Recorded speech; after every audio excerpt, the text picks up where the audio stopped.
It's not this month, it was, Next month, we right? had one in September. So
microphone on. We'll get started here in just a second.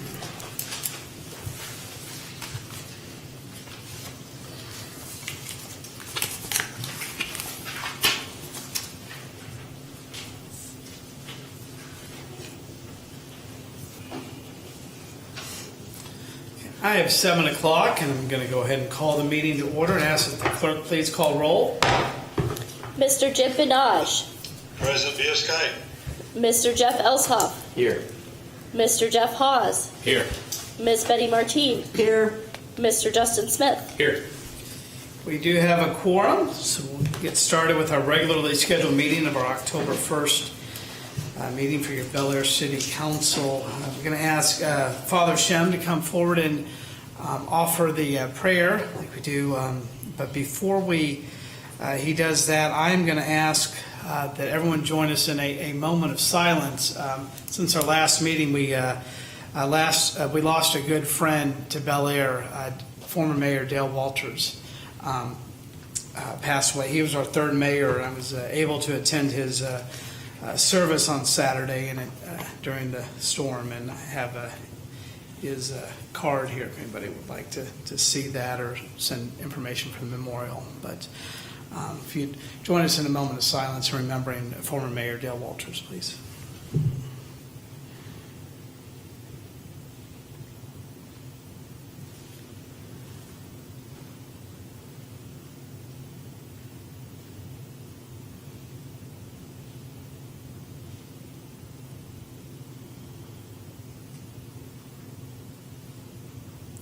Amen. Thank you. Father? Thank you for your invitation to lead you in prayer this evening. We begin with a reading from the first letter of St. Peter. By obedience to the truth, you have purified yourselves for a genuine love of your brothers. Therefore, love one another constantly from the heart. Your rebirth has come not from a destructible, but from an indestructible seed, through the living and enduring Word of God. Let us pray. Father of mercy, hear our evening prayer of praise, and let our hearts never waver from the love of your law. Lead us on through night's darkness to the dawning of eternal life. We ask this through our Lord Jesus Christ, your Son, who lives and reigns with you in the unity of the Holy Spirit, one God, forever and ever. Amen. Amen. Thank you. Now please stand and join us in the saying of the Pledge of Allegiance.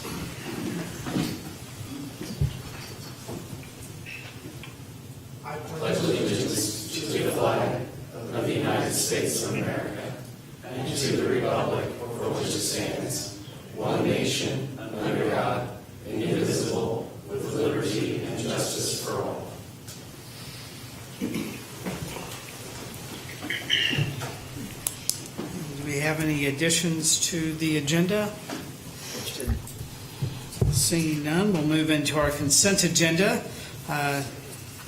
Councilman Martine made a comment. She says, "Ooh, short agenda," but we know that sometimes short agendas can have some of the most discussion. Tonight, we do have a public hearing. We're going to hear a report from our city engineer. We're going to consider a master walk and bike plan, and we're going to look at an ordinance on special assessments and discuss water main upgrades, and also discuss, I will let council know that October 8th is not going to work for our workshop, so when that time comes, I'll ask that we look at other dates so that we can have an October workshop. First thing to come before council this evening are the minutes of the September 17th, 2019 City Council meeting. Mr. Mayor, Yes. I move to approve the consent agenda as listed and authorize the mayor to sign. Second. I'll second. We have a first and a second. Any questions or comments? All in favor say aye. Aye. Opposed, same sign. Okay, and next is probably one of the biggest appropriations ordinance I think I've ever seen. But that is $750,000 of that is to the city of Wichita. I do want to point out this is for the project 37th Street from Woodlawn to Oliver. WAMPO funded 80%. Wichita and Bel Aire each paid the remaining 10% on that, which is why, like I said, there's a $750,000 payment in there, which will cover the initial cost, and now the project's complete, so we're reimbursing them for our share. That the GL bond we are currently working on will allow for long-term financing and pay back the reserve amount being spent. So this is a great example, I just want to say, of partnering with our neighbor, Wichita, to replace 37th Street, which is actually a Bel Aire road. So I know $750,000, but it's actually quite a bargain. I can't believe I'm saying all that. So, but are there any questions or comments about Appropriations Ordinance 19-19? Not, I would entertain a motion. Mr. Mayor. Yes. I move to approve Appropriations Ordinance 19-19. Second. First and second. Any questions or comments? All in favor say aye. Aye. Opposed, same sign. City requested appearances. I do not have any cards in front of me, but we will move into a public hearing. For this, the purpose of the public hearing is to give those property owners being special assessed for public infrastructure the opportunity to share any concerns regarding the amount being spread. Petitions were accepted from the developer to install the infrastructure, which allows the city to spread these assessments. Is there anyone in the audience wishing to, who would like to speak on their special assessments amount? Okay, I would ask that you come to the podium. We'll form a line over there against the north wall there, and we'll let you come up first. And we ask during the public hearing if you state your name and address.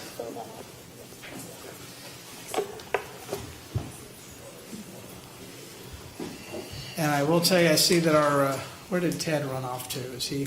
He's over there. Okay, Ted's here and Kevin Cowan is here. So since it is a public hearing, if there's questions, I'll warn you right now, I'm probably going to deflect your way. So for that. But sir, we'll let you go ahead and start. I own a piece of property, and I'm not going to try to tell you the legal description. It is the piece of property that is the southwest corner of 53rd and Webb Road. It is a farmland. It has been farmed for the 40 years that I've owned it, and I'm leasing it to the gentleman that's farming it. There are no improvements of any kind on it. It's simply farmland. And I have no reason to believe there's any improvement that the city or activities that the city could provide me for that land. So I'm totally against the assessment. It's also in the county. It's not in the city of Bel Aire yet. I'm sorry? Telling me it's not in the city of Bel Aire. Oh, yeah, it is not, in fact, in the city of Bel Aire at this time. And I'm sorry, and can you state your name and address? Yes, I'm sorry. Yeah. I'm James Woolley.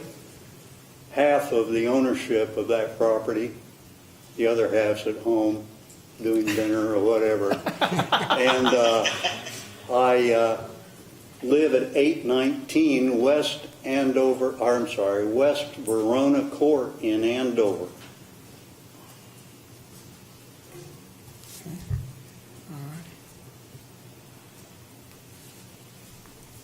Thank you. Will that entitle me to go away now? You're welcome to, yeah. But I Okay. appreciate we've recorded your comments. Thank you. All right, thank you. Bet. Next, come on up, sir, and welcome. Hi, my name's Don Erb. I live at 5339 North Rock Spring Court. Yeah, I'm part of that special assessment. I guess my question is, I talked to Ted on the phone, and he said this was phase 4. So evidently there was a phase 1, 2, and 3 in Rock Spring area. Were they assessed extra tax money after all was said and done, after all the streets and water improvements and everything was put in. I guess that's what this extra 11,000 or 10,000, excuse me, $10,985 on top of the special assessments that we paid when we bought the house.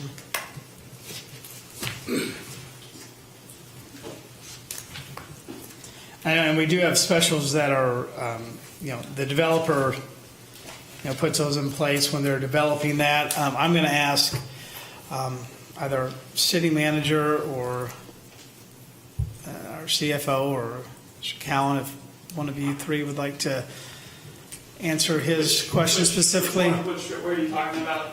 About phase Rock 1, Spring phase 2, Court. phase 3, yeah. Phase 4? Yeah. Okay. And you're wanting to know? What the, I guess it's for the upgrade of streets and water, which has already been put in.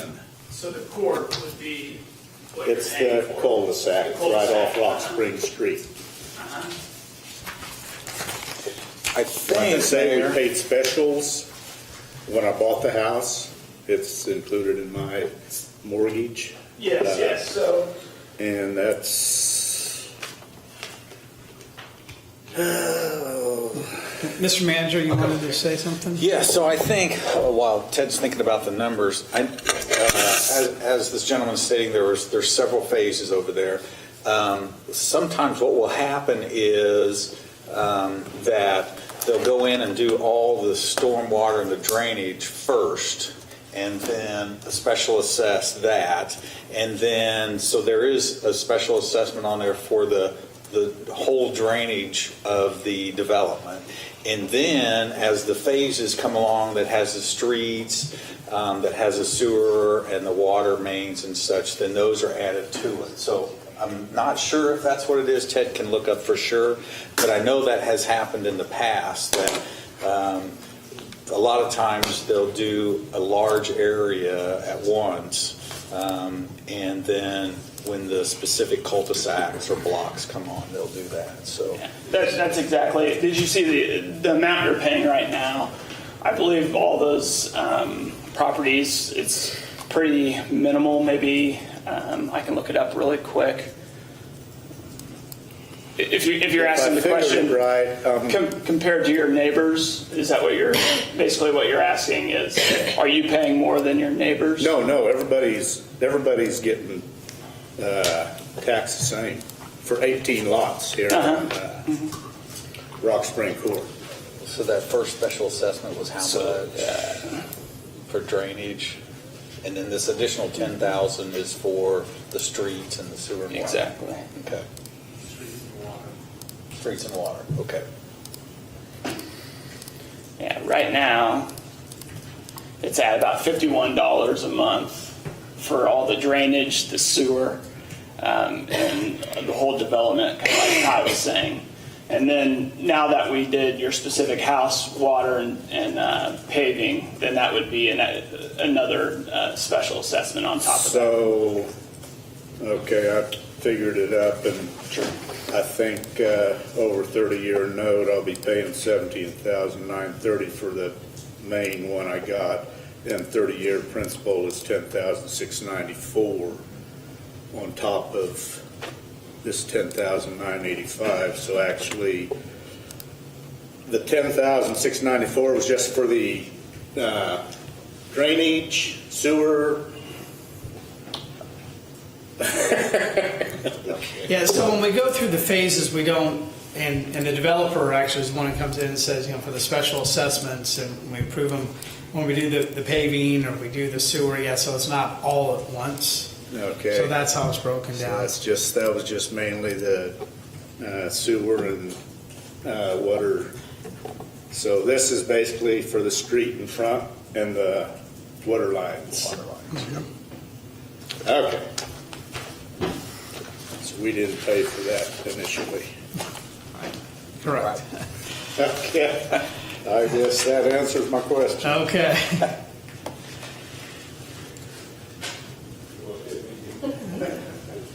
Hello.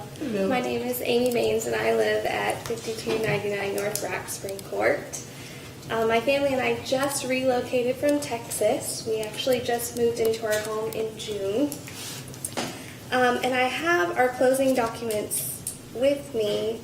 Our special assessments that show that we paid for sewer, sidewalk, stormwater drain, and paving of the 53rd Street show that our assessments for that total $9,966.45 that we still owe that the people previously living in our home did not pay. And then we also received the letter that Dawn received for more special assessments to be added onto our home. So that brings our total special assessments to, let me find my number, sorry, $20,952.87. So in my closing documents, it does state that we paid for part of that. I'm just surprised that it is so high. And if part of it has been paid, why are we getting assessed again with even more? I think $20,000 is almost $21,000 is a lot of money. So we don't pay special taxes in Texas. So I guess the question is why? And how can we fix it? As I say, it's interesting that you bring that up, and city manager and I have had a number of conversations with developers from other states, and we mention special assessments, and they all say, "Huh? What?" Yeah. So your question is valid. It is fairly unique. This is something when developers come in, and I'm going to ask the city manager, correct me if I'm wrong, city attorney here, and when we approve the special assessments here, it's not the city here saying this is whatever. It's the developer when they come in and build it out. Then there's the lot fee, and then the special assessments. And I know when I bought my house, it was 15, 16 years old. That was part of my negotiations. There was 4 years left on the specials, and that was these developments have that cover. And like the gentleman before was saying, the different phases, that's why it's coming in different chunks here. And but this is the fourth one. I think at the end of this, there will be no more special assessments on that. But yeah, this is the development when they put it in there so that it's broken down and covered. And that's part of I guess the developers' cost when they sold and built the house. So, Mr. Mayor, if I could explain a little bit. So the difference that you'll see, and like the mayor said, really South Central Kansas is the only area that typically does special assessments. You go to Johnson County, they don't. But what you'll notice is when you're buying a house, or if you're building a house, you purchase the lot, and the lot may be $20,000 or $30,000. And then if you go to a place where they don't have specials, the lot's probably $60,000.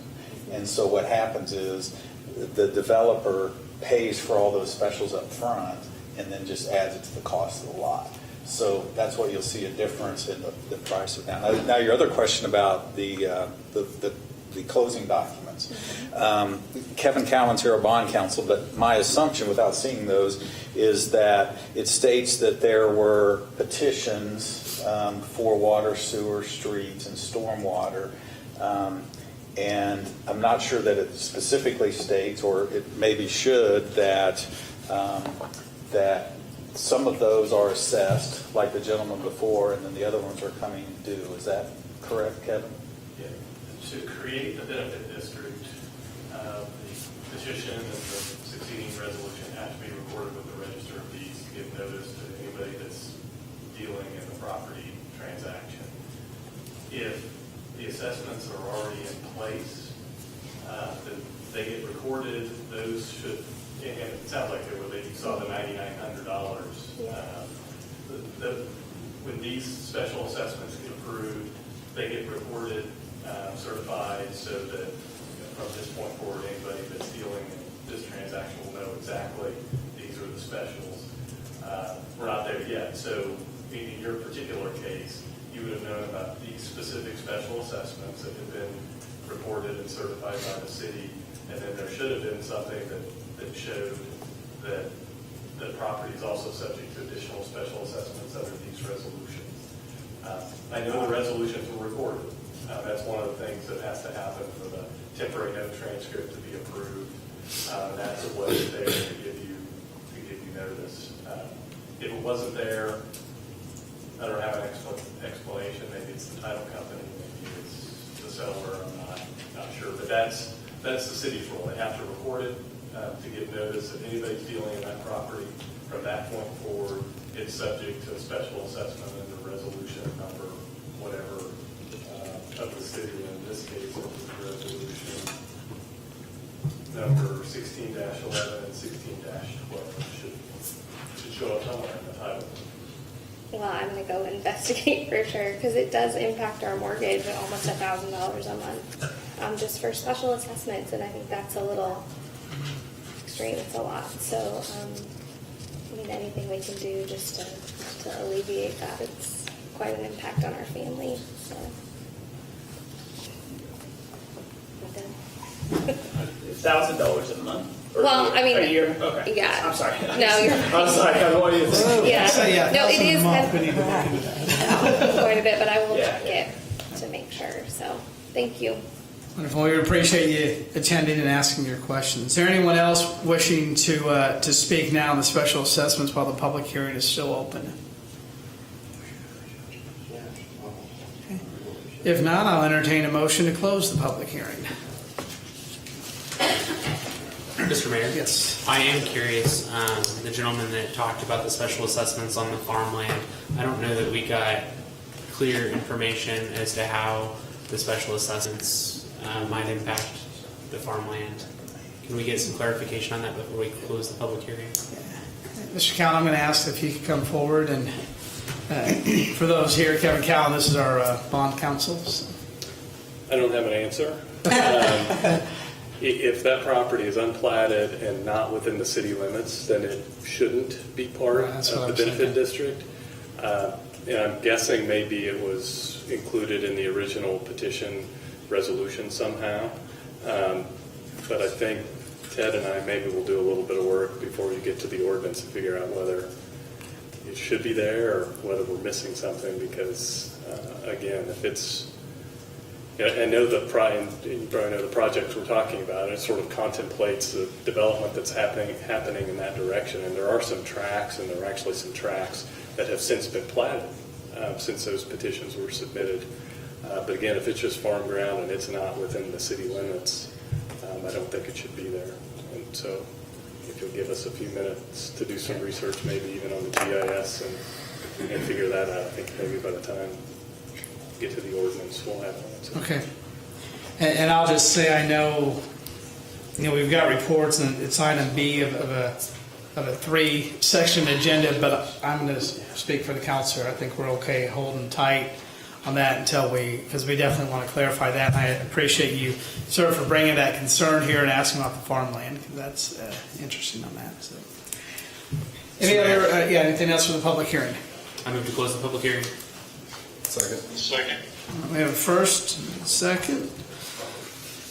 All in favor, say aye. Aye. Opposed, same sign.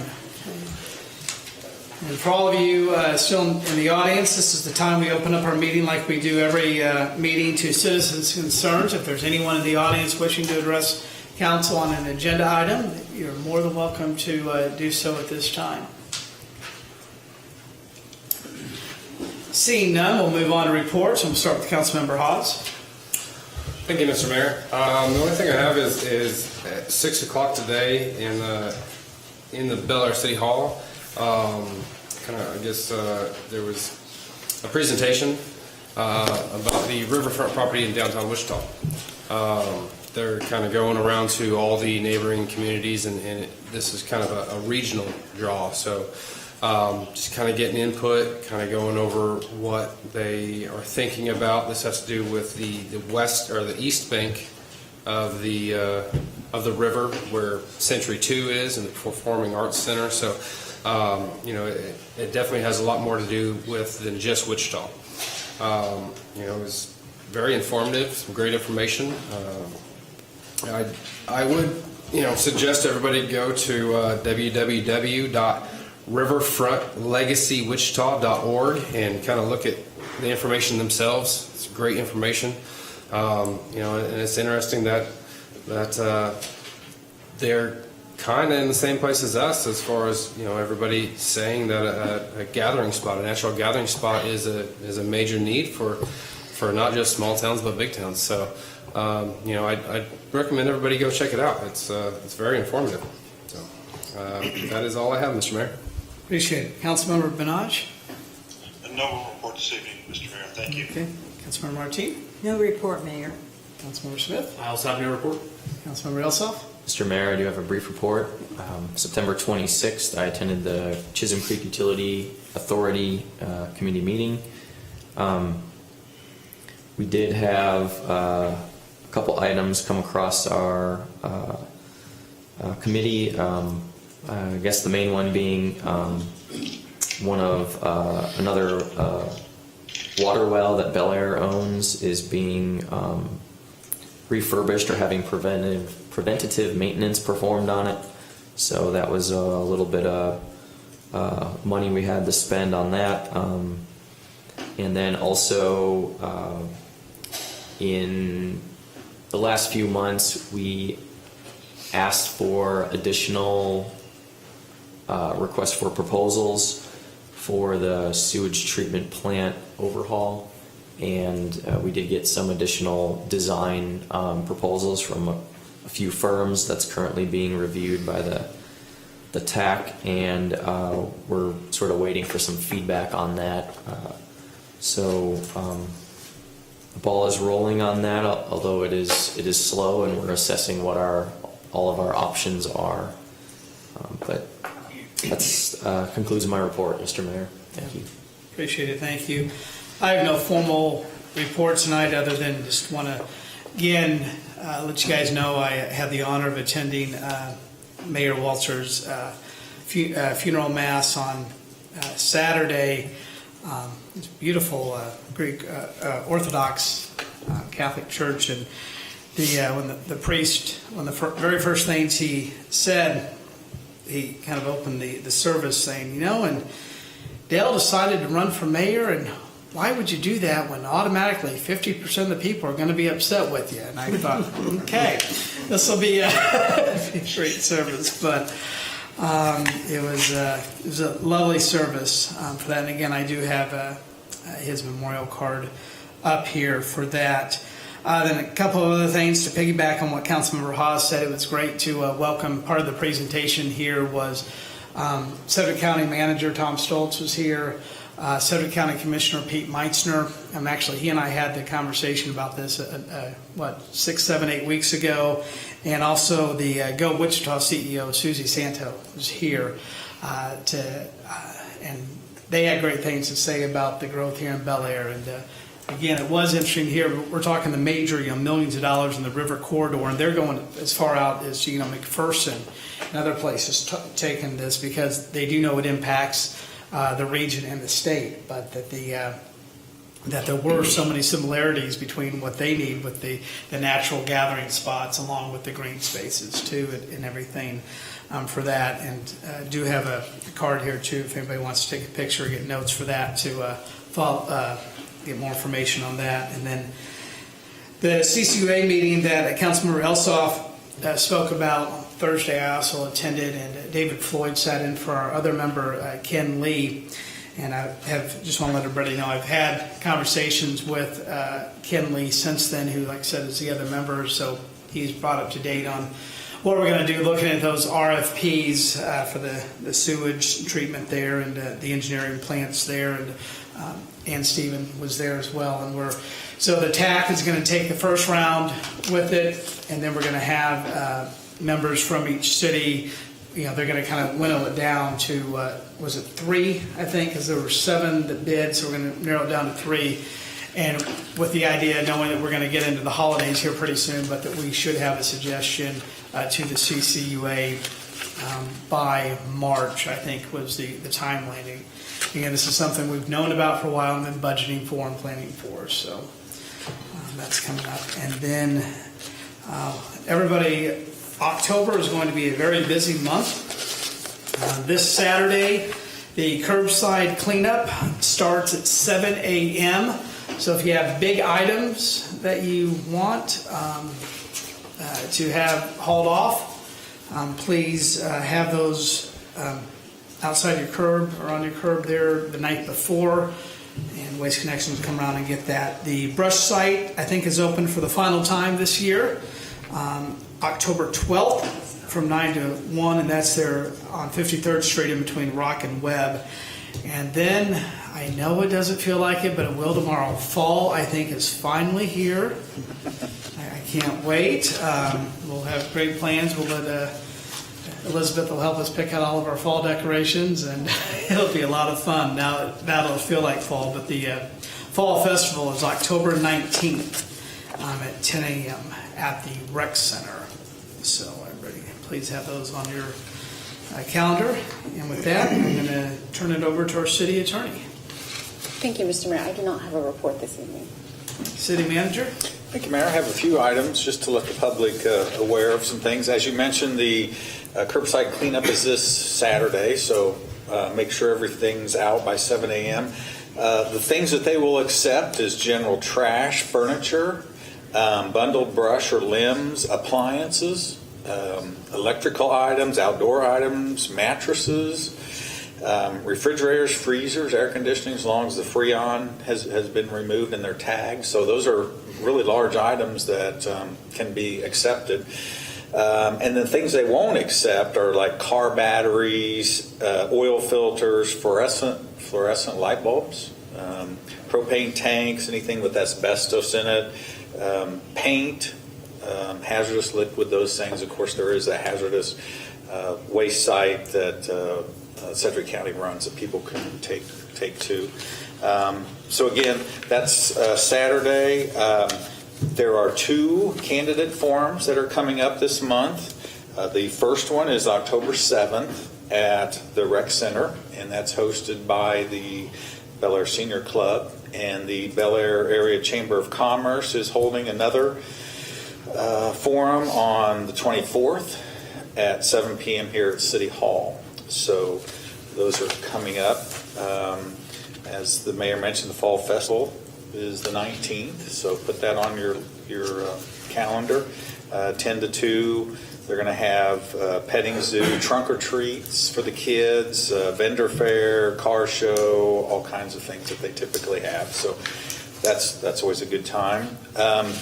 Would like to thank our finance director and chief of police for getting a grant from the federal government for the purchase of bulletproof vests, and it's a 50% grant. So every year we budget to replace bulletproof vests. They only last a certain amount of time. Plus, you may not be aware, but the officers wear those underneath their shirts, and in the middle of the summer they get pretty hot and sweaty and things like that. So every few years we replace those, and so it's always nice to get a grant to cover that cost. It was $1,600, and that's for 2020. So did get notice from Waste Connections that they are moving to 65-gallon recycle carts. So it's not going to affect what everybody has now, but any new customers or anyone that needs their recycle cart replaced will get a 65 instead of a 90-gallon. Now, our contract states that they have to provide up to 90 gallons, so if someone does recycle a lot and would like 2 of the 65 gallons, they can certainly ask for that, and that's no charge. So if everybody, what you have now, you'll keep. Any new customers will get the 65-gallon. And then if you have yours replaced, it'll change. So just to let everybody aware of that, it only affects the new people coming to town. But if someone has a cart that they need replaced. And then the last thing, if anybody's interested in flu shots, pneumonia or shingle vaccines, the senior center here is going to be hosting those on October 8th in the community room. And it is from 2 to 3 p.m. So all they ask is you bring an ID card, insurance card, Medicaid card, or whatever with you. So that's a nice thing that our citizens can utilize, hopefully, here at City Hall. So thank you, Mayor. Thank you, I appreciate it. And I don't have any committees or boards or commission reports. As Commissioner Elsoff and I spoke about CCUA. We'll move to Public Works, and our city engineer, Ann Stevens, has some pretty exciting news to share with us. I put a staff report in front of your stations, and Jim, I emailed one to you, so hopefully you were able to get that. KDOT has announced a pretty exciting program that has just started. They are adding a cost share program for transportation, so this would be streets, sidewalks, bike lanes, rail, like that. They are planning on an $11 million program with a 15% state match that they're planning on continuing. But they've also added a one-time bonus to the pot of $50 million. So this funding pot is available for pretty much anybody to go after. It's geared towards projects that are not priority under their other programs.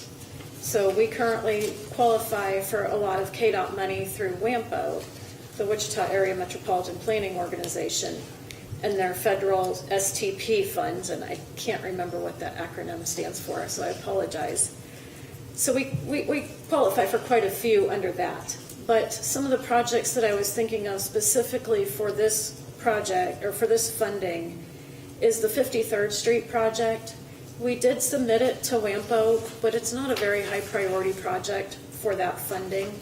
I want to stick with Woodlawn, getting additional funding for Woodlawn, and then the Rock Road project is really focusing on that for WAMPO funds. But 53rd, from Woodlawn to Oliver, the road is deteriorating. As you've heard, it was originally put down as a cold mix asphalt, which is used for low volume roads. That's not a low volume road anymore.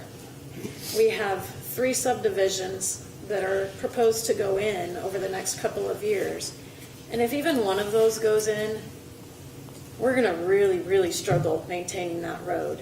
And very likely we're going to have to take some fairly quick, drastic efforts like we did on the other 2 sections of 53rd Street, where we completely removed the surfacing, turned it into gravel for a period of time, and or paved it, which we've ended up doing with those.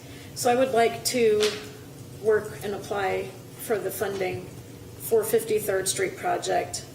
The funding deadline for this current round is October 11th, so it's coming up very quickly. There's one other deadline, which will be in March, the second round of funding. KDOT has not decided their priority listing, how they're going to judge the projects, who's going to get funding. They don't know that matrix yet. They also don't know how much funding of the 61 million, the 50 and the 11 are they're going to put towards each funding opportunity. But if you apply for the first one and you don't get it, you will be into the second round, so you don't have to reapply, which is a good thing. One of the other projects that I was thinking of was the Intercity bike path that we had talked about that would go from Bel Aire to Keachai to Park City to Valley Center. That would be another very good project. I do think that's going to rank fairly highly with WAMPO because it is a multi-community interconnected path that is not streets. So they're kind of looking to spread their money out, and that's one of the things. So that's just a kind of a quick overview of the program.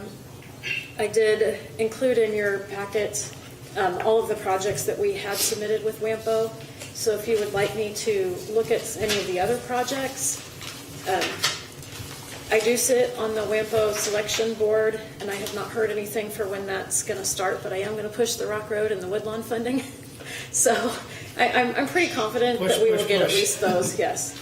I'm pretty confident that we'll get those, at least those funded, but I'm not sure, how much additionally we'll be able to get.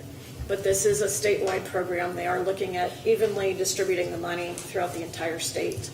So it's going to be fairly competitive. They've already gotten quite a few submittals, so I'd kind of like to focus my time on just 1 or 2 selected projects. Thank you for this report. Maybe you have questions or comments, suggestions? Yes, a couple of things, just observations. Is 53rd, somebody pointed out to me, and I've not validated this, but I think it's correct. 53rd Street is the only street in the metropolitan area that goes completely through east to west of the metropolitan area. So I think it's a pretty important street. Are you considering a 3-lane configuration for that street, for that road? At this time, it would just be the 2-lane like we have done from Rock Road through Webb Road. Okay. I just wondered what you were thinking there. I think I'm okay with the 2-lane there, but we might want to look at turn lanes or something because of the future developments that we know are coming in. But that's going to be a little bit iffy right now because you don't know what those are going to look like. The other one that I thought might be something to think about is 45th from Oliver to Woodlawn. That's going to get a lot more traffic as we expand Woodlawn, and it's pretty between Edgemore and Woodlawn. It's in need of some repair right now, but that was just another one I thought would be a good one to look at. Mr. Mayor? Yes, Mr. On this grant, is this a matching grant where we have to contribute 50%, or is it just a grant of we get a check from the state for this money and, it might cover the whole project cost? I'm just wondering, as we look at, earlier in the year, we talked about kind of reserving some of our street fund for a larger road replacement project later in the year, and I think we're about due to get back together and kind of finalize that, and I'm wondering, will we need to reserve those funds for a matching contribution should we get one of these grants? That's a very good question. This is a matching program. So if Bel Aire would be awarded part of the $11 million, then there's a 15% non-state match. So that could be, basically it's local funds unless we get developers to help us out. With the $50 million, it's a 25% state match. Now, these grants are just construction. They do not cover design costs. They do not cover land costs, any financing costs, and they do not cover construction observation. However, these plans do not have to be designed to KDOT standards. They can be designed to local standards. KDOT will review them in concept, but they will not review them for KDOT standards, which helps a lot in construction costs and design costs.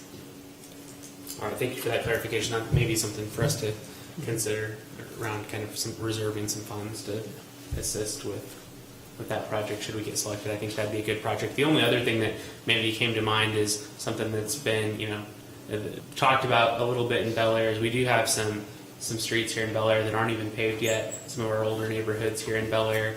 I don't know when those would ever rise to a priority level in the city, and so I don't know if those are candidates. If that might be a candidate to think about for submitting for a grant as well. So.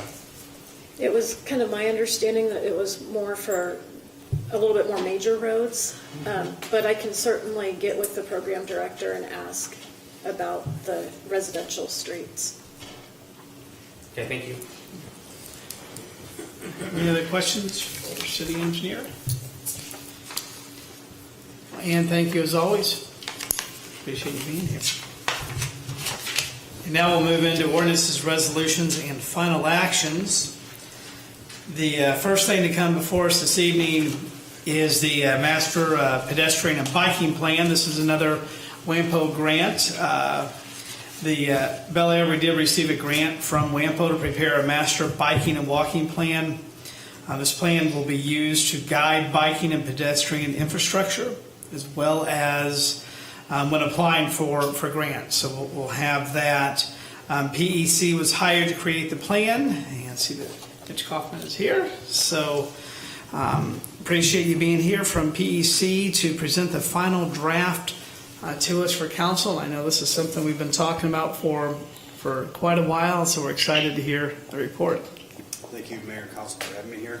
I'd like to thank the city staff for doing a wonderful job in helping prepare this plan and getting the word out, and the hundreds of residents that did participate in the plan. And I believe it led to a great plan and something that's ready to move forward with. We had our council workshop a couple weeks ago, and since then presented it to the Planning Commission, had a little discussion, no changes. So no changes have been made since you saw this. So I think in an effort to keep this rather short, I would like to point you to the priority projects. So this is a lot of background information in the front that ultimately leads to the future network as shown on the slide, and then the priority projects. There's 12 of them. They're listed on page 8 and illustrated on page 10. And we've provided preliminary planning level construction cost estimates to go along with those. One thing to keep in mind, and I think I mentioned this earlier, was that the near-term projects are not in a priority order. It's more like a menu to choose from as you go through your capital improvement program development. And it's not all about construction projects. There's also priority actions that the city can take to move forward with improving biking and walking in Bel Aire, such as partnering with USD and working with them, as well as requiring developers to put in sidewalks and bike paths as your subdivisions come online. So since no changes have happened since our workshop, I stand for any questions since then. Anybody have any questions for our guest this evening?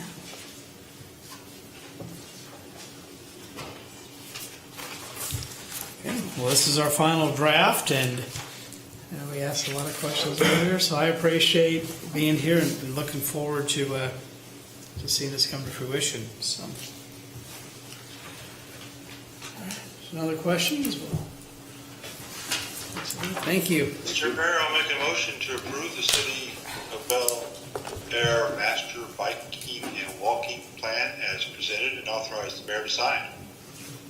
Second. We have a first and a second. Are there any other questions or comments? All in favor say aye. Aye. Opposed, same sign. Okay, for item B, what should we do here? I'm looking, and I don't see Ted in the room. Is he down printing and making changes? Let me ask, is this something we need to possibly table? Legally, can we table it for 2 weeks? Or if we talk about item C, do you guys just need a couple more minutes? You could table it. It will throw off the timing of the process leading to the issuance of the bonds a little bit. We have concluded that tract should not be included. Not sure why it was in the original petition, and recalculated some of the numbers. And that, you're right, types the 53rd Street main, and then there's some paving, huge area being assessed. The good news is if it's excluded, it's still, those assessments get spread across 124 properties. So the net effect to the properties that remain in the district is not a huge one. And that's what Ted is printing right now. We recalculated that, and he was going to bring those up so you could at least see this is what's changed in the ordinance. And that's what it took their assessment, which was proposed to be 15,000, I think, and 8,000 on sewer and water, and that's now 0, and that gets spread across the remaining 124 properties. So if you could delay consideration for a few minutes, I think we would have the information you would want, and you could compare individual lots and say, you know, this lot that was going to be assessed $450 is now going to be assessed $460, and at least know what the changes are, and the changes would be present when you consider the ordinance. Well, I'm going to look to our city attorney. How do we formally, officially flip-flop item B and C at this point, this meeting? That's a good question, Mr. Mayor. Again, because you're under Bob's rules, I would say,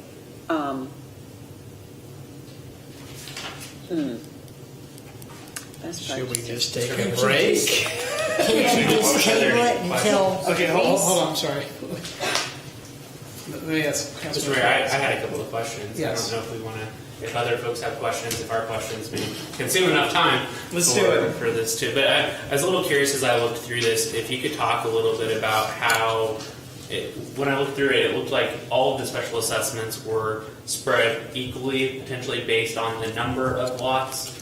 Is that the standard practice? I guess I was expecting that maybe special assessments were based on square footage of the property or something other than just number of lots. Can you talk about how you come up with how you're going to spread out these special assessments? Yes, good question. The only requirement is that they be spread in an equitable manner, and that similarly situated property is treated in the same manner.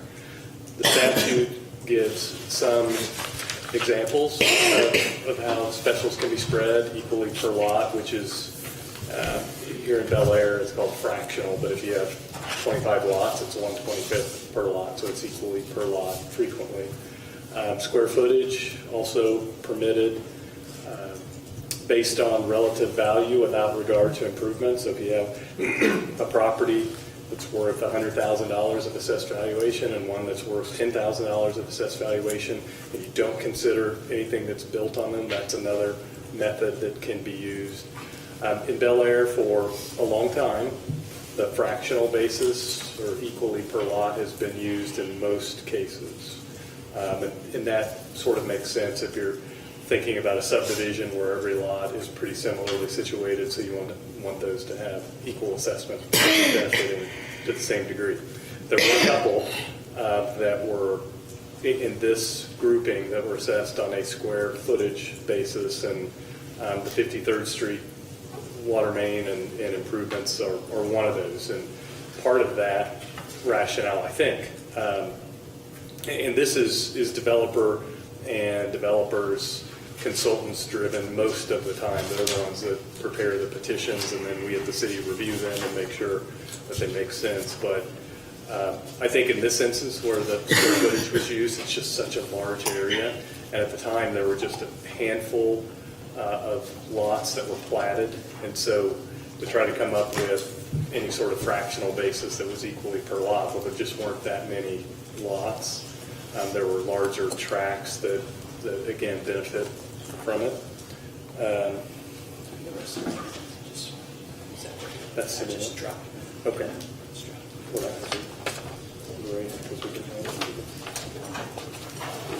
Okay.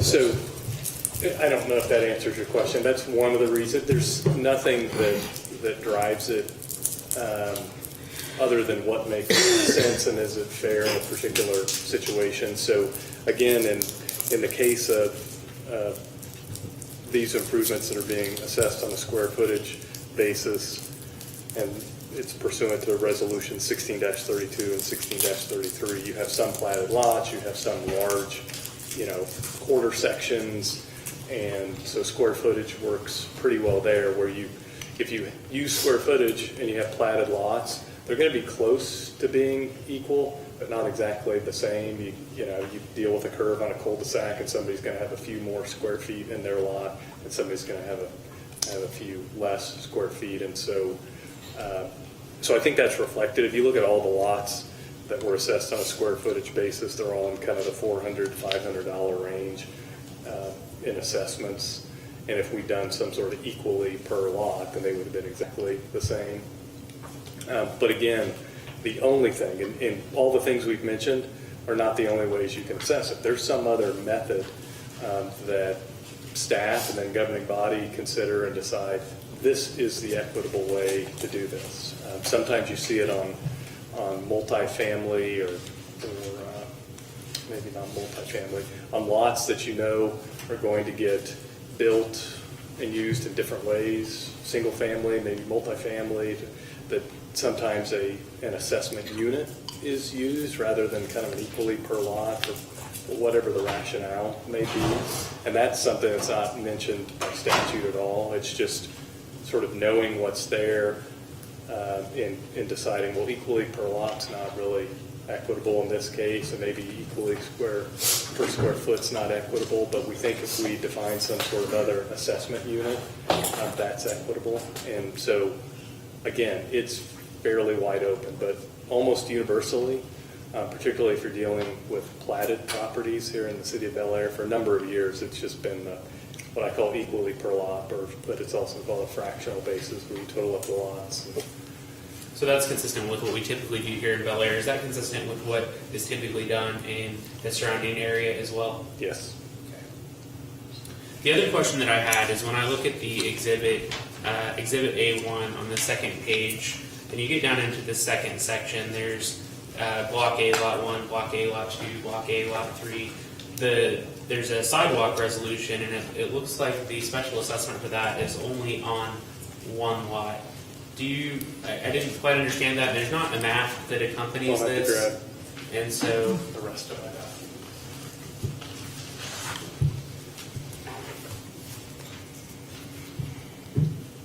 The way that I'm reading it, it looks like there's $4,000 of sidewalk assessments on just one lot, where the rest of them don't have the sidewalk assessments.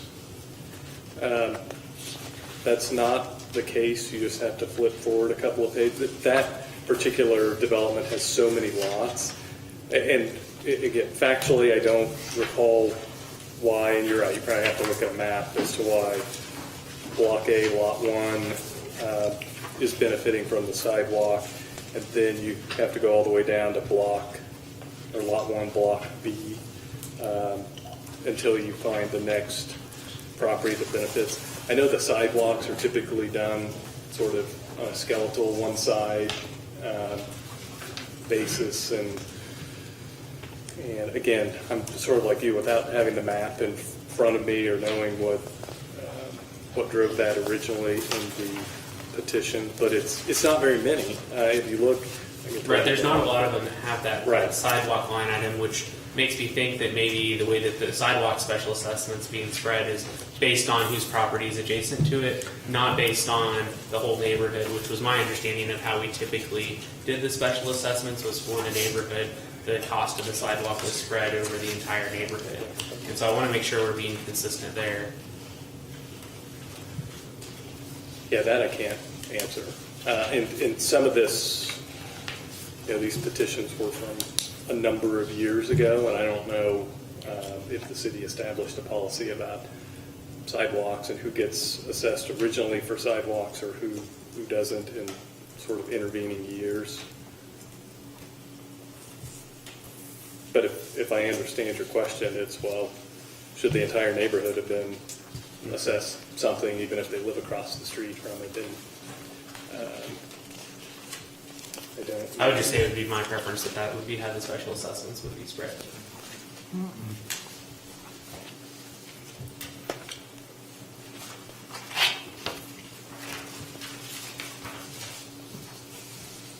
Special assessments are so simple. When we break it down with all these, over all of the, with the pavement, the sewer, the sidewalk, and I get what you're saying. Yeah, and if you look at those lots that get a sidewalk special assessment, they are all being assessed exactly the same. So for all of the paving, sewer, sidewalk, drainage, and water, so that's a good thing. At least there's a rationale for treating a set of properties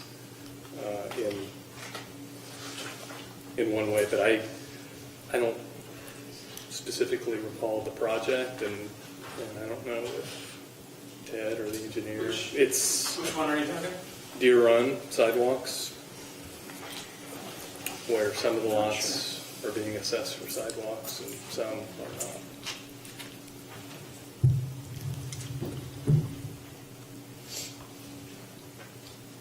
The assessment only goes on the side that has a sidewalk.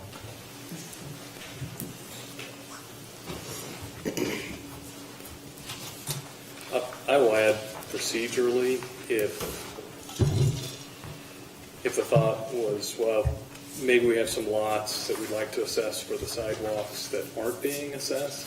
But right now, we only have the authority to assess those lots because the owner of the property submitted a petition that says we want sidewalks to be constructed, and we agree that these lots will be assessed, and other lots would not be. So right now we have documents in place, the petition and the resolution that say these are the properties that are going to be assessed for these things. And if we go in a different direction, that would be a change, and we wouldn't be able to take care of this tonight, and would have to have some sort of an amending, because it's a due process thing that we assess people that weren't listed in resolutions originally. Typically, the resolutions that we pass when the developers petition us, I recall them specifying the addition that they're petitioning for and which phase of the addition they're petitioning for. Do they specify individual lots in the petition? They list out every single lot? Yeah. Okay. And this one is Deer Run Addition Sidewalks Resolution 16-23. And so you're saying that if that original petition for Deer Run didn't list all of the lots for the sidewalks, then we don't have the authority to change how that would work. Right. So that's something that the council that approved that would have had to review at that time. Yes, exactly. All right, you said it better than I did, but yeah. Otherwise, there'd be a few people be a little extra surprised. Right. Yeah. So is that a confirmation that that resolution did specifically say that those sidewalks were to be assessed and not others in that addition? Are you confirming that? Right. That resolution would have listed 4 sidewalks, 1, 2, 3, 4, 5, 6, 7, 8, 9, 12 lots to be assessed. And so it's really the developer who's determining who's going to pay for the sidewalk in those cases. Right. Okay. Mr. Mayor? Yes. Normally in these type of situations in the past, it's always the side of the street that has the sidewalk that gets assessed. They've never changed that as far as I know. And it is clearly, again, it'd be useful to have a map, and this project was petitioned more than 3 years ago, but that's a very limited sidewalk. Mm-hmm. And it could be that it was sort of the first phase of sidewalk, maybe for model homes, and there'd be a later phase to extend the sidewalk deeper into the development. That I don't know, but there are probably, ballparking this, 70, 80 lots maybe being assessed as part of Deer Run Addition, and only 12 are getting sidewalk. And again, it'd be nice to have a map or have the developer here, that is probably as good a guess, maybe as good a thought as anyone. It's maybe just for the initial phase with model homes, so there's a place to walk. And I'm going to guesstimate too, based on I think what Kevin's saying is correct. So if you drive in Deer Run, it's right off of Rock Road, and you have to drive a ways before you actually hit where the houses are. So the sidewalk's going to start at Rock Road, go along where Arnells live, and back, and then it'll start heading to the north and the east, and then it'll end up into Rock Spring. And so that's why I was thinking, well, why would $4,000? That seems a lot for a sidewalk. Well, that's because, again, like Kevin's saying, if the developer brought in a petition and the first phase was that those model homes that are backed up against the lake, they had to pull that sidewalk all the way in off of Rock, go past Arnell's property, which is probably 500 feet or so before they start hitting houses.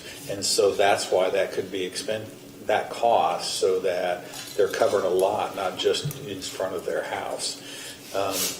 So I think that Kevin's probably right is why that one is high, and probably why the developer decided to spread it to those lots.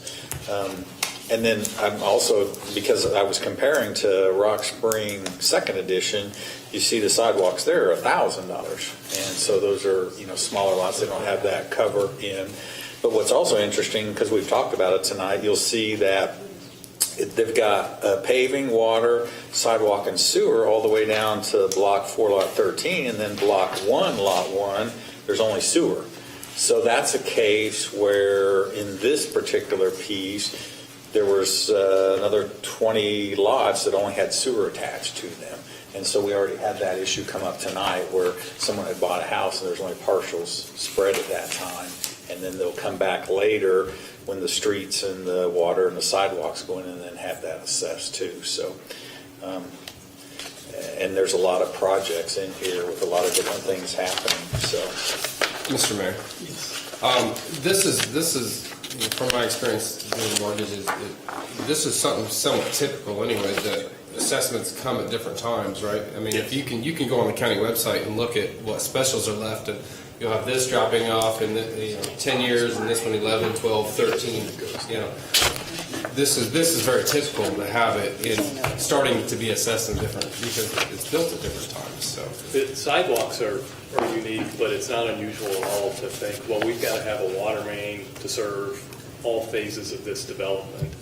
And so we're going to assess that now in connection with the first phase. So you'll have first phase lots that get water main, but you also have all the other phases that get the water main, under my example, and nothing else at that time. But those first phase also get their interior paving, service lines, and so yeah, it's just confirmation of what you're saying. When you phase things, there are going to be some overlap in the way they get engineered and designed.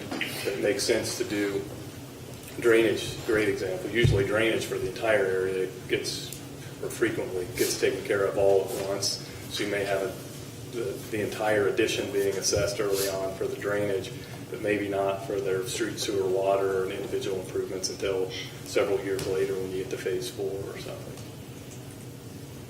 Mr. Mayor, one more question. How far in advance were the notices mailed out to the homeowners that are affected by these special assessments? I'm curious. I just want to make sure that everyone has had an adequate time. Heaven forbid, hopefully there's not another lot, buried in this list somewhere that maybe shouldn't be being special assessed. I want to make sure they've had adequate time to bring them to our attention. So by statute, there's published notice and mailed notice, each of which has to occur at least 10 days in advance of the hearing. In this case, it was closer to 2. Publication was 2 weeks ago, this coming Thursday, so that would have been like 12 days, and then the mailing was on also Thursday or Friday. So 11 days, 12 days. But everyone received a mailing about this, not just the publication. Is that correct? Right. Okay. Which is that state statute. This year was just making sure. Was a Herculean effort by Ted and his staff because there are 21 projects. Lots. I've fielded about 30 calls over the last 2 weeks, so a lot of people have contacted me, explained the process, and seeing there's not too many people here, it makes me a little happy that we got through to a lot of them. Yeah, Kevin did a lot of work on this one because there's some of the only really issue is when they get broken down into tracks. The lot and blocks are very easy. You can't really screw a lot and block number up. The tracks make things a little more difficult, don't they, Kevin? Yes. The tracks in different areas that's not plotted. And on the assessment roll that you're seeing now, which is the one we referenced earlier, where a property is being removed and it's for the 53rd Street.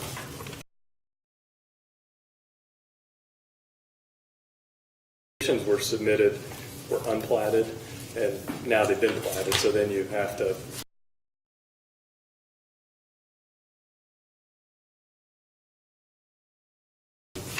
I think we did that.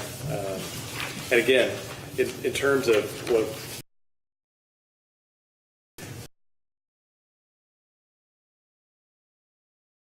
not sure why it was included originally.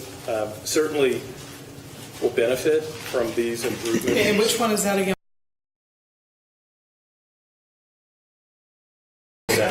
go to the fourth page. Okay, there. I just want to make sure because Yes, when we the make the yellow. motion that we.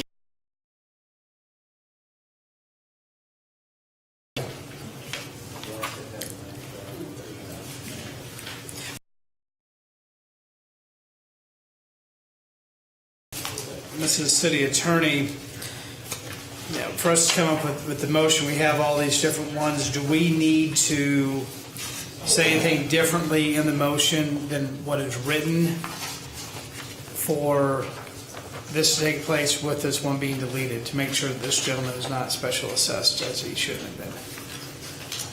You don't need to, but you can reference, is this exhibit number?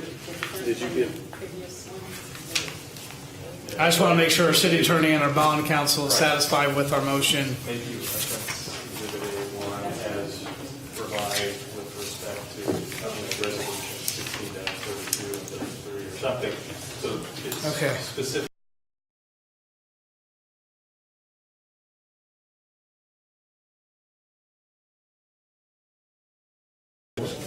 Resolution. Yeah, it's Advised, and that'll clarify, since this has been entered into official record now. Okay. And if, Exhibit A as revised, and then. Exhibit A as revised, okay. For most clear. couple of things I would add, if I could. This is the purpose of the hearing, so we can work through these things. And that petition was signed and submitted 3.5 years ago, and that property should not have been included. And so that's the good news. That's why we have these hearings. Sometimes, there are no changes to be made. Everything is just fine. The second thing, if you say this is a rarity in my right, yeah.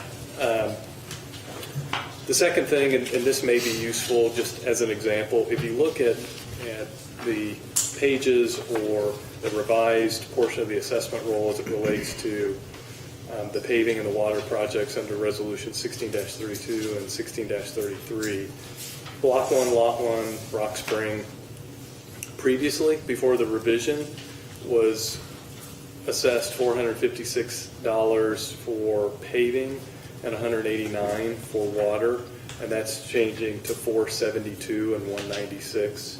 So as I mentioned before, it's a change, but it's not a huge change because this is being assessed against such a large area. One final thing I will add, a number of these properties, particularly as you go east of Rock Road, get assessed a benefit fee, and we haven't talked about that, but a number of years ago, the city constructed water and sewer mains to sort of open up that area for development, and it was in connection with an initial development and tie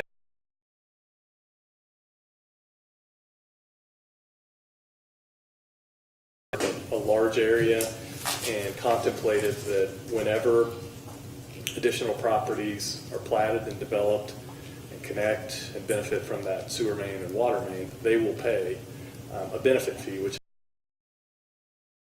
a term that references this very thing. If you make a sewer main or water main improvement, somebody's not assessed or some property's not assessed because it hasn't developed yet or it doesn't benefit yet, but in the future it may develop, then you can impose a benefit fee. So we do that now on a lot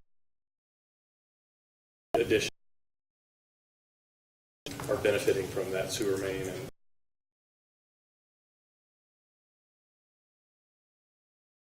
and in the water assessments that we just revised, when areas including this gentleman's property, if he ever approaches the city and says, I want to plat and develop that property, it undoubtedly benefits from these improvements, just like the property next door, which is being assessed, which is within the city limits. And so something to keep in mind, if that property develops and is part of the city in the future, it will pay a benefit fee if the governing body at that time chooses to impose a benefit fee on them.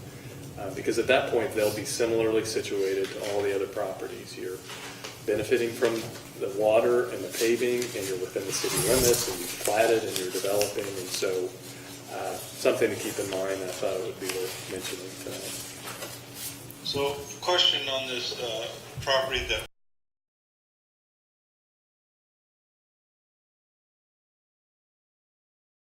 properties. I think this is all Rock Spring. Am I correct about that?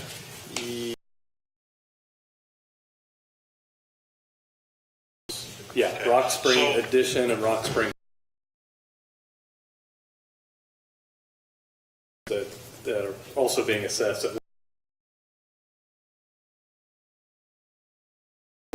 Those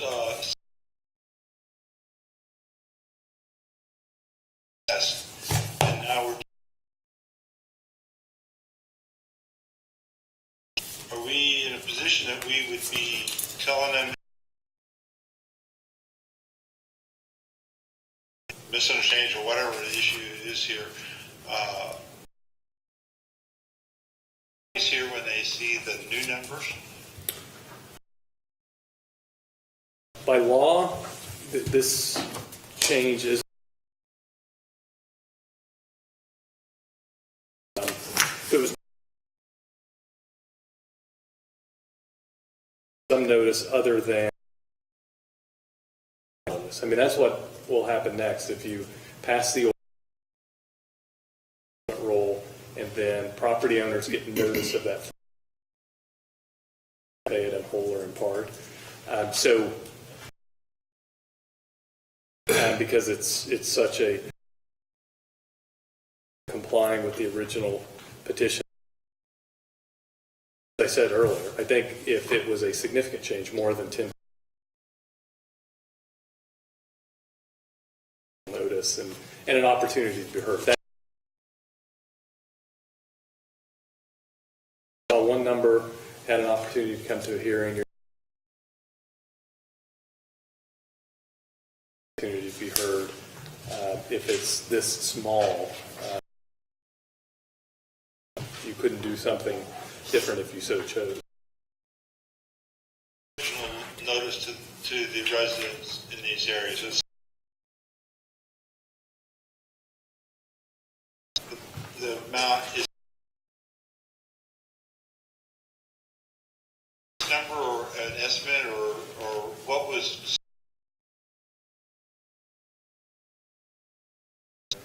And it's quote per. Okay. Not estimated, but sort of. In stone, yeah. Yeah. This is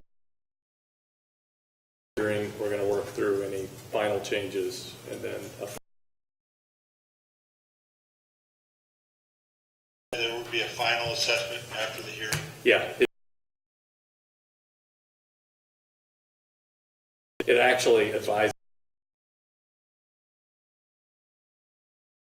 pay and the period. I just didn't want there to be some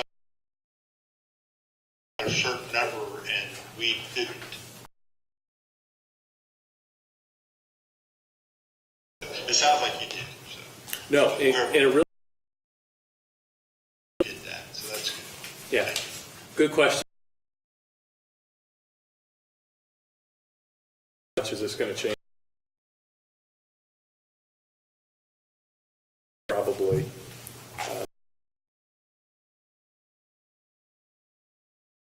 That it wasn't a significant change because property owners additional notice. Thank you. All the times that you've come here and we haven't had. I may like those times. Just kidding. Again, this is the purpose of the hearing.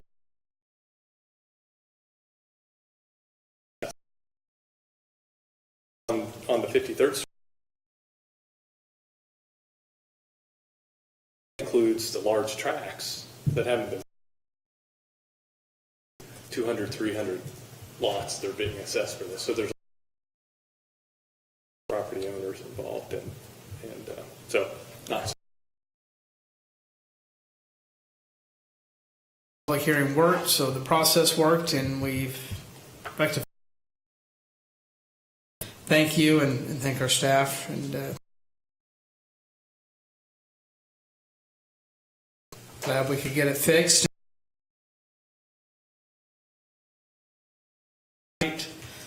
That does fix this.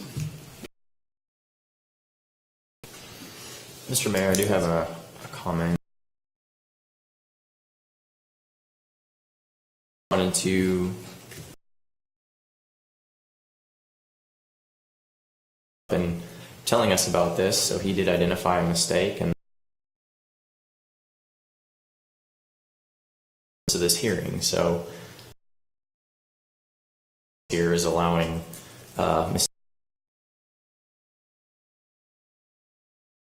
attention, and I commend the city for having the people here in place to be able to administer that.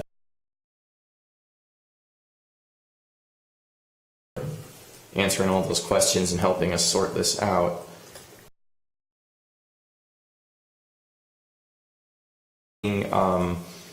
That someone might say, well, how could this have happened? Well, in looking at the map of this location, Mr. Woolley's property is an island in the middle of Bel Aire, and his jurisdiction is Sedgwick County. So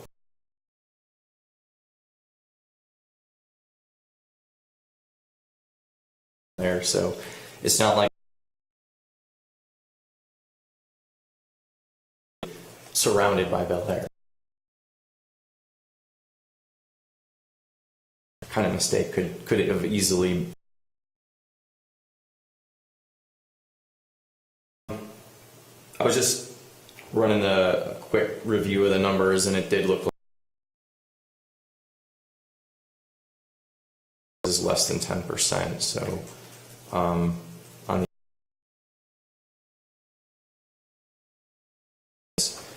with the amended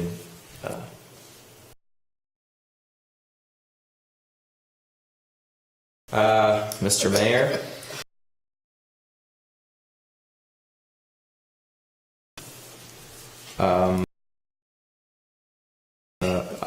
do I state the ordinance first and then add the amendment? Move an ordinance of internal improvements as heretofore authorized by resolution number 11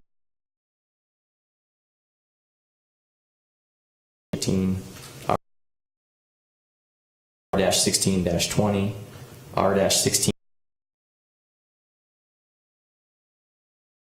R-16-23 16-25 R-04 R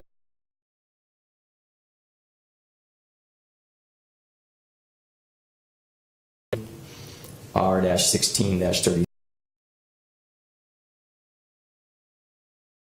17-08 R-17-09 and R and providing for the collection of such special assessments and authorize the mayor to sign pending the amendment to Exhibit A1 amending R-16-32 and R-16-33.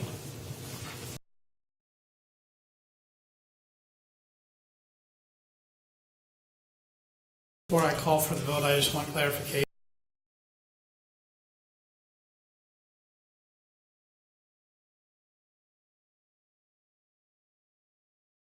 Benaj? Aye. Councilmember? Aye. Councilmember Martine? Motion passes. Okay.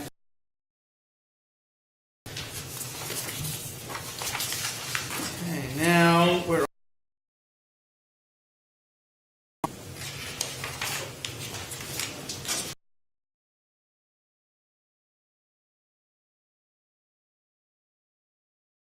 Water fund budget contains money to repair and replace existing identified for 8, as well as here to explain. I know it seems like we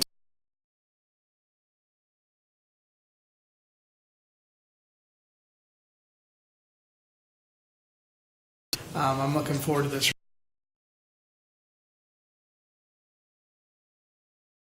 year to be able to make some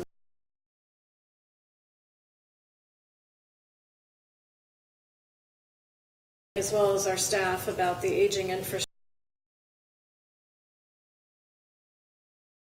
Now, while I mentioned the pressure, it is within Katie. Sometimes you wish that you had a little bit. Place the water main along north of 38th and Park, 39th and Harding. Originally scoping this project, we thought it was what it did. We were estimating closer. So since it came in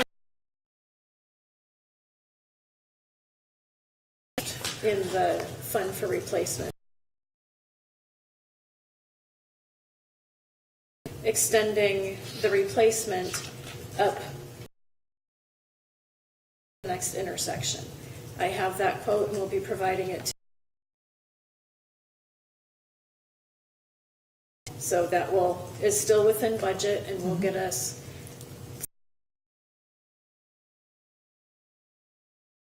with all 4 contractors, and it was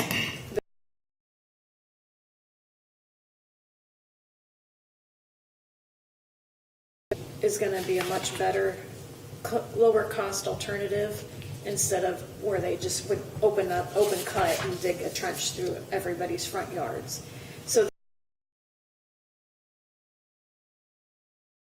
the water main pipe is just going to be drilled through the ground. You're not going to see open cuts or open trenches.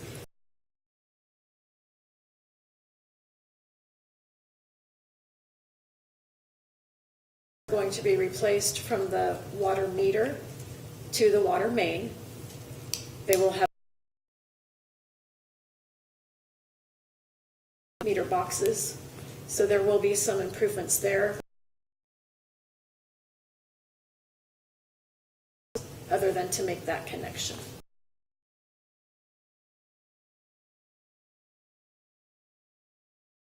A fairly good bump in pressure. So we're really excited about this opportunity, looking.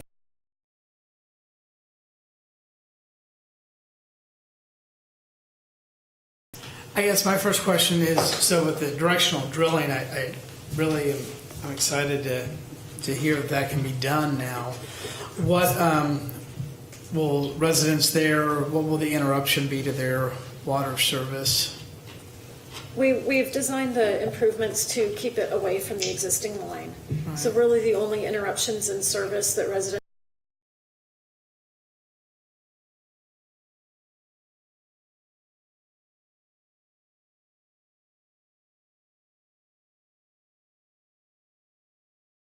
a day. And I'm not going to give, I would hope, I know it's on record now, but right. You know, we certainly don't want residents to actually go a long time without water in their home. Definitely. What is the timeline? When is this expected to be done? Ask. Okay. But I would imagine that it's a nice Christmas present. yes.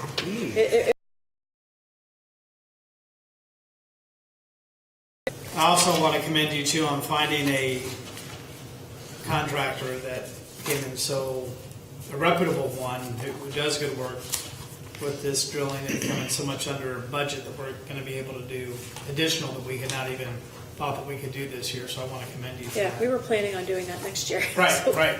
We're already a year ahead on that, so yeah, I'm sure the Aurora Park residents will appreciate that. So, but, okay. Do we have any other questions for our city manager or anything? I have a couple questions.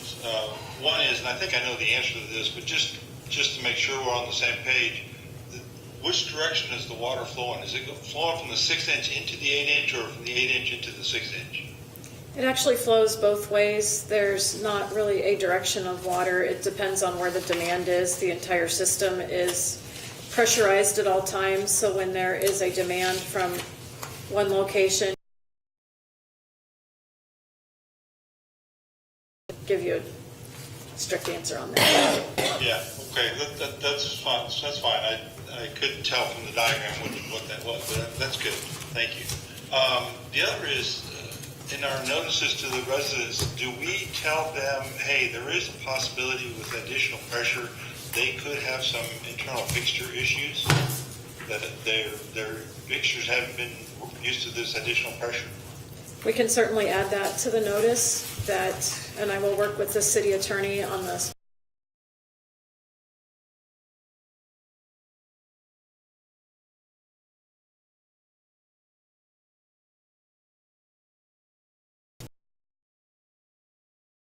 Yep, we will stay within the KDH&E guidelines for pressures. So nowhere in town are we towards the high end of the pressures. So, but yes, fixtures that were not appropriate, or we're not used to receiving those pressures, you may see differences. Any other questions for city attorney? Mr. Mayor? Yes. I move to accept the quote from McCullough Excavation at a price of $141,330 for upsizing water mains in certain areas of Aurora Park and authorize the mayor to sign. Second. First and second. Any other questions or comments before I call for the vote? All in favor say aye. Aye. Opposed, same sign. All right, well, that's our 3 agenda for the evening. Discussion of future issues, as I mentioned at the beginning of the meeting. Wondering, does the very next day, Wednesday the 9th, does that work for everybody? That does not. I'm That in does not work. Pittsburgh, Kansas that day, and my return is uncertain. It's about a 3-hour drive. Okay. What about Thursday the 10th? It would work better. Thursday the 10th? Could do that. I will mention that is the planning commission meeting, but we can have them meet in the community room. All right. Well, then let's move it to the 10th, if you guys are okay with that. Okay. We'll do that. I have no need for an executive session. Wait a minute. Does anybody else? Wait a minute. On the council workshop, can I add something?